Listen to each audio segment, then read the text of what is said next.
So I've been sitting here on Auckland Southern Motorway for a wee while now, and it got me thinking about lane splitting, which is a contentious subject. Definitely not something for the faint of heart, but it is something that we are allowed to do here in New Zealand. But I think there are a few things that you sort of got to know before you do it, or a few sort of basic rules. Now, I am not an officer of the law, I'm not a lawyer, take this with a grain of salt. This is how I do it, and the rules I use for lane splitting. So, as you can see, I've got a camera there, got a camera on my chin. I'm cruising along 70 kilometres an hour, and to me, lane splitting at this speed is not only dangerous, it's dumb, and it's quite unnecessary really. Traffic's moving nicely. You're putting yourself at a larger risk if you're cruising along at higher speeds and flitting in between cars.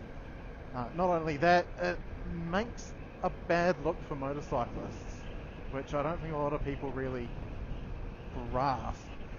So if you're cruising along and you just, I don't know, cruising through traffic and blast through, say, that gap between the truck and the ute in front of me, you're likely to scare one of those drivers because it's not a move they're expecting, and you're also going to sort of throw them off their game. They're not going to view motorcyclists or motorcycles favourably, and it's just, it's not a good look. So personally, if I'm doing over 50 kilometres an hour, I will not lane split. I don't see the point in it. It's not saving me any significant time, and the dangers are just too great. I have had an accident while lane splitting before, which is probably one of the main reasons I don't want to really lane split particularly much these days. But yeah, that was at about 50 kilometres an hour, and it was scary enough. I was riding along on 3-lane motorway just like this. It was a bit drizzly, and a woman cut me off. No indication, pulled out in front of me. I was right next to a logging truck. My bike at the time did not have ABS, and things went poorly. I ended up on the ground, the bike ended up written off, and I was very lucky not to get run over by that logging truck. So yeah, that's my reasoning for my lane splitting rules. Another rule I like to follow is try to keep it within 15-20 k's of the traffic around you, which is obviously quite hard to grasp, but you don't want to be blasting along in the centre of traffic. There's just not enough time for cars to see you coming, or enough time for you to react if something goes wrong in front of you. Say a car pulls out into the lane, changes lanes without looking or without indicating. You want to maximise your ability to react. So, looks like we've got an opportunity to actually lane split coming up here. So for the sake of this video, I'm going to move into the central lane. Cruising along. Now,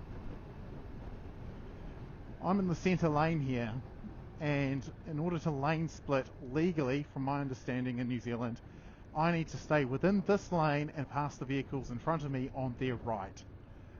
It's easier said than done. You have to indicate it. It's treated like an overtaking manoeuvre. But as you can see, cars like to hug the right hand side of the lane here in New Zealand for some reason. So you end up crossing into the other side of the road, which is not hugely frowned upon. If you're riding along sensibly like this, you're not going to get yourself in a lot of trouble. You can pass cops, you're not going to worry. Basically, if you're being a dick, that's when you're going to get yourself in trouble. So I'm doing 50 kilometers an hour now, my indicator is on, and ideally I would be within the central lane, passing the vehicles within the lane. Don't put your hazard lights on, because that confuses car drivers. They don't know what they are doing. They don't know where you're going. They will see flashing lights. They'll either think you are a emergency services vehicle, or they won't know what to react. You want to make things as simple as mud for car drivers. So we're starting to go a bit faster. Traffic seems to be doing nicely. Just carry on as it slows on up here.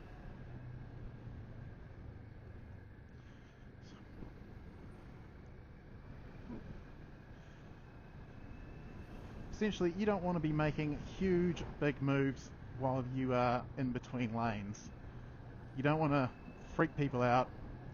You want to basically be as predictable as possible to keep yourself safe. So I'm cruising along. Speed is 44, 45 kilometers an hour. That's close enough to 50 in my books.